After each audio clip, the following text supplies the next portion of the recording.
Hello friends, నా పేరు ఎన్ శివకుమార్.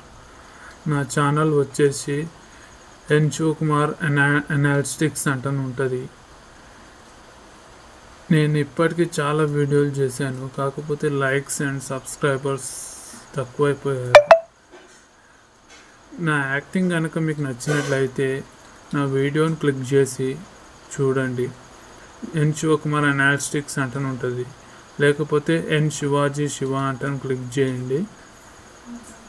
యూట్యూబ్లో ఆటోమేటిక్గా నా వీడియోలు వచ్చేస్తాయి. ఎన్ శివాజీ శివ నా ఫోటోతో సహా వచ్చేస్తుంది. నా వీడియోలు చూసి నా యాక్టింగ్ కనుక నచ్చినట్లయితే లైక్ చేసి, షేర్ చేసి, సబ్స్క్రైబ్ చేసుకోండి ఫ్రెండ్స్. మీ ఫ్రెండ్స్కి కూడా షేర్ చేయండి, లైక్ చేయండి, సబ్స్క్రైబ్ చేయండి. మా అలాంటి వాళ్ళకి కూడా సపోర్ట్ చేయండి ఫ్రెండ్స్, ప్లీజ్.